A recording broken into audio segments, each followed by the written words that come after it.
Hello everyone, great to be here today.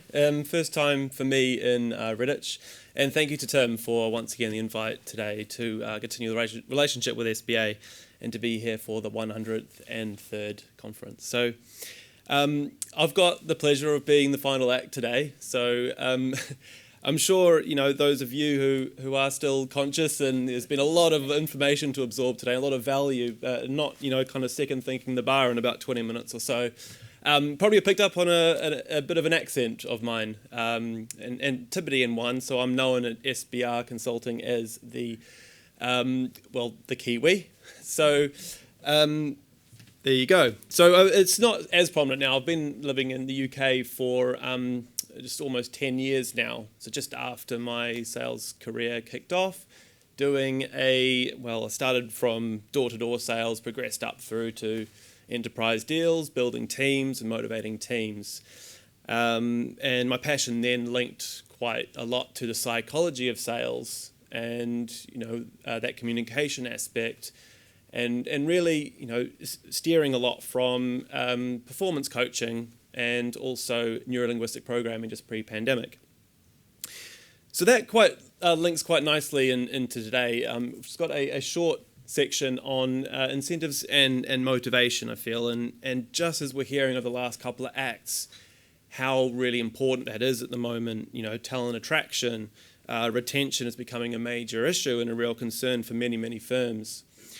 And we're seeing it certainly in London with a tsunami of talent movement. So as a result, SBA has invited us over the next 8 minutes, I suppose, just to share a few aspects, some elements, and hopefully some key takeaways around motivation. Hopefully value to yourself and your team. So those of you who have seen SBR before, I'm sure it's probably a large proportion of you at the webinars and the masterclasses, and perhaps even some face-to-face training. You're probably more familiar with the slightly more tenured version, Stuart Lotherington, and he talks about the habits triangle, which is, through experience since 1868, we've found that the highest performers are very particularly disciplined and competent around all three of these areas. And we say habits, we've got the skills, which is, negotiation, your questioning skills, your listening skills, and all of that.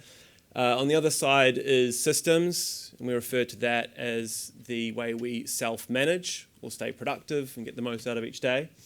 And also at the bottom here, because we can see it's a third of all of the different competencies that are made up of the habits triangle and the key highest performers is actually sales motivation. And if we think about the habits triangle similarly to take you all the way back to elementary school when we learned about how fire works, there's the 3 elements of fire. Similarly, if you take one of those away, the whole flame goes out.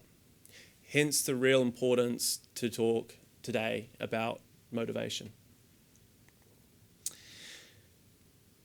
And kind of to flip that, I'm really keen to talk about how to motivate people, but there's a school of thought which says that you can't actually motivate people. You can only create certain conditions or certain environments in which they can motivate themselves, which I believe there's a lot of truth to, and I agree with all that. Having said that, there's certain things that you can do to make it much easier for people to get motivated. And one of those things is how they motivate themselves. And there's a couple of aspects here, and we're not going to look at the what, okay? Not the salary, not the progression or the incentives, but there's just 2 kind of buckets here that we can categorize those into. We've got the towards and away from motivation. So some people will be particularly motivated to do a task because they can see that something good will come out of it. It could be a tangible reward. It could be the pleasure of ticking something off the to-do list. Or maybe it's making someone else happy. The opposite then, or the alternative, is what we call the away from motivation. Where someone is motivated to do a task because they can see that it will cause a problem if they don't. This isn't necessarily a punishment, Although I have seen some other colleagues and friends of mine who have actually committed to donating a proportion of their life savings to their rival football team if they don't achieve a certain goal by a certain period of time, and that really does light a fire. So I'm not referring to this as that punishment, though. It's the subtleties in the language that we should be conscious and aware of. Right? It could be more like, well, if I don't get this done, it'll be hanging around. It's going to be a disruption, or maybe it will make this person unhappy. Or if you're anything like me as well, when Neil's like, I need the slides, I don't want to stand up here, have no slides, and look like a fool in front of 60, 70 people. So that's the away from motivation. Neither really is better or worse than the other. It's just important, and I encourage you all just to be conscious when you look to influence your co-workers or the team that you're looking to motivate, is just to be conscious about the language that you're using and just ask them, how do you typically motivate yourself? Do they focus on the positive results, or do they focus on the consequences or what would happen if they don't achieve something? They will give you some really obvious clues as to how to have the conversation and what sort of language to use. And once you know that, you can use that language when you talk to that person so that you're effectively speaking their language and, talking to them about getting motivated the same way they would talk to themselves about getting motivated. This then has a few key benefits. Firstly, it works. Secondly, is because you're using their language, it's almost invisible. So it doesn't feel like you're trying to influence them. And also, because you're using their language patterns, listening more effectively for this, it's ultimately going to improve the communication and thus the business relationships there as well. That's the one-to-one. A really, really short tool that a lot of businesses are seeing a lot of success with as well is kind of combining that aspect on a team. So developing a team contract, which is really, really simple. It's just a one-page, maybe half-a-page document, mission statement, and that highlights the goals, the responsibilities, and the norms. So what are we looking to achieve? What's everyone's accountability? And what are the activities or slight edges we can do to achieve this? Everyone signs, everyone commits, and avoid long meetings and stretched apart. Would really encourage short, sharp, to the point meetings, just for people to stand up and let the rest of the team know where they're at. And that sense of accountability, we're combining a little bit of the away from and a little bit of the towards motivation when you have these conversations in as well. Now, just one final thing to be conscious of when we're setting goals and when we're having these conversations is, if anyone's heard of the book Flow, I had the pleasure of reading this over Christmas, and there's this guy, Mihai Csikszentmihalyi, who I was going to ask if anyone wants to try and pronounce it, but I'll just go. So he's a Hungarian American and developed this book called Flow, and essentially there's 9 components to the book. It's I encourage you all to read it. It's fantastic. But this diagram sums up one of those.